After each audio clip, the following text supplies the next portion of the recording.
क्या आपने कभी रात के अंधेरे में एक ऐसी छाया देखी है जो आपको देख रही हो, लेकिन जैसे ही आप मुड़ते हैं गायब हो जाती है? क्या हो अगर मैं आपको बताऊं कि हजारों साल पुराना एक योद्धा, जिसका माथा कभी न भरने वाले घाव से रिस रहा है, आज भी भारत के जंगलों में भटक रहा है और शायद उसने आपकी जान बचाई हो। क्या आप विश्वास करेंगे अगर मैं कहूं कि हिमालय की बर्फीली चोटियों पर एक बंदर जैसा प्राणी ध्यान में लीन है, जो राम के नाम पर तूफानों को रोक सकता है, और वह आज की दुनिया के सबसे बड़े संकटों में गुप्त रूप से हस्तक्षेप कर रहा है? क्या यह संभव है कि एक राजा जो पाताल लोक से हर साल लौटता है, आपकी किस्मत को बदल रहा हो बिना आपको पता चले? और सबसे चौंकाने वाली बात, क्या ये अमर जीव कलयुग के अंत में प्रकट होकर दुनिया को हमेशा के लिए बदल देंगे, या वे हमें अपने कर्मों की सजा भोगने देंगे?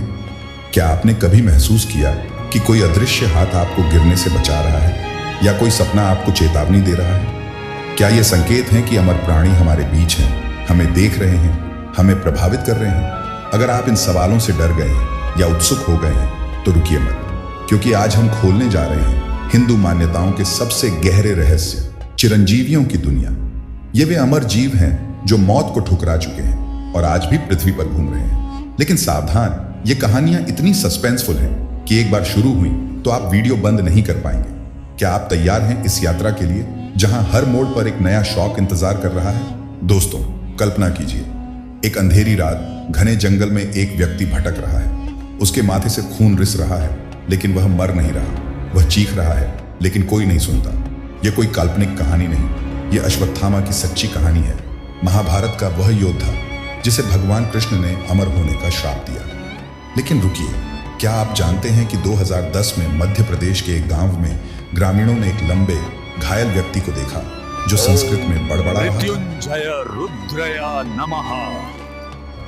वे कहते हैं कि वह गायब हो गया, लेकिन अगले दिन गांव में एक बड़ी दुर्घटना टल गई। क्या यह संयोग था या अश्वत्थामा का हस्तक्षेप? हिंदू ग्रंथों के अनुसार अश्वत्थामा चिरंजीवियों में से एक है, वे जीव जो कलयुग के अंत तक अमर रहेंगे। महाभारत में वर्णित अश्वत्थामा द्रोणाचार्य के पुत्र थे, एक ब्राह्मण योद्धा जिन्होंने कौरवों की ओर से युद्ध लड़ा।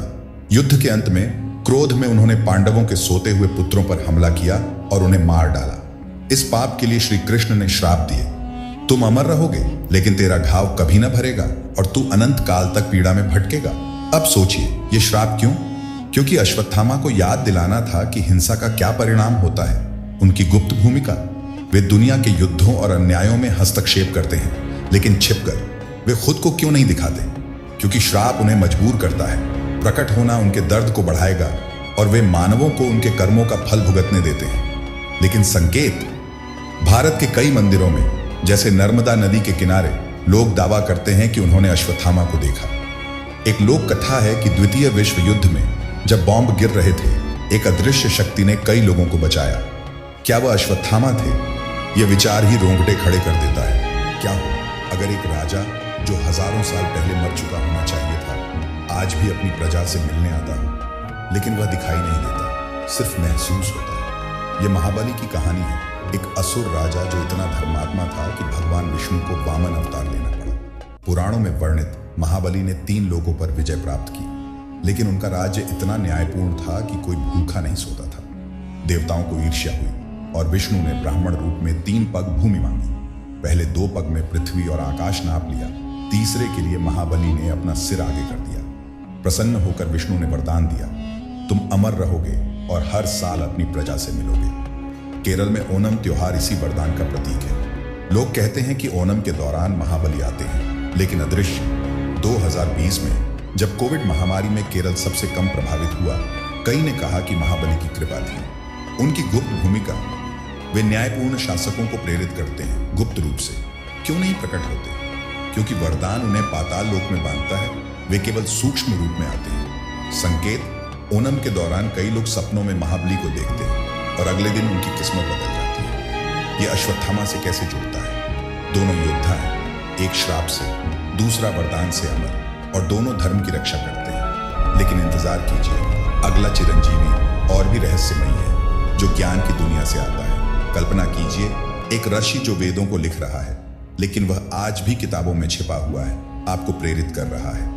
व्यास, वेद व्यास, महाभारत के रचयिता, पराशर ऋषि के पुत्र, उन्होंने एक विशाल वेद को 4 भागों में बांटा, ऋग्वेद, यजुर्वेद, सामवेद, अथर्ववेद। महाभारत में वे पांडवों के दादा थे। ब्रह्मा ने उन्हें अमृता दी ताकि ज्ञान संरक्षित रहे। क्या आप जानते हैं कि तुलसीदास को रामचरितमानस लिखने की प्रेरणा व्यास से मिली? वे सपने में आए और निर्देश दिए। व्यास की गुप्त भूमिका, वे लेखकों और वैज्ञानिकों को प्रेरित करते हैं गुप्त रूप से। क्यों नहीं दिखते? क्योंकि उनका उद्देश्य मानवों को स्वयं खोजने देना है। प्रकट होना आलस्य बढ़ाएगा। संकेत, आधुनिक खोजों में जैसे इसरो की मिशन, कई वैज्ञानिक कहते हैं कि उन्हें प्राचीन ज्ञान की प्रेरणा मिली। यह महाबली से जुड़ता है क्योंकि दोनों भक्ति और ज्ञान के प्रतीक और व्यास की महाभारत अश्वत्थामा को जोड़ती है। अब क्या आप तैयार हैं सबसे शक्तिशाली चिरंजीवी के लिए जिसकी कहानी दिल दहला देगी? हनुमान, पवन पुत्र, राम भक्त। रामायण में उन्होंने समुद्र लांघा, लंका जलाई, संजीवनी लाई। श्री राम ने वरदान दिए, जहां मेरा नाम होगा तुम वहां रहोगे अमर होकर। 1947 में भारत पाक विभाजन के दौरान कई राम भक्तों ने कहा कि एक बंदर ने उन्हें बचाया, ट्रेन से गिरते हुए या हमले से। क्या वह हनुमान थे? हिमालय में साधु उन्हें देखते हैं और आज की दुर्घटनाओं में लोग कहते हैं कि कोई बंदर जैसी शक्ति ने बचाया। यह व्यास से जुड़ता है क्योंकि दोनों एपिक्स से संबंधित। विभीषण, रावण के भाई, जो राम की शरण में आए। राम ने अमृता दी, लंका का राजा बनाया। ये चिरंजीवी एक जाल की तरह जुड़े हैं दुनिया को संभालते हुए। क्या आज के संकटों में वे हमें देख रहे हैं? कमेंट में जरूर बताइएगा।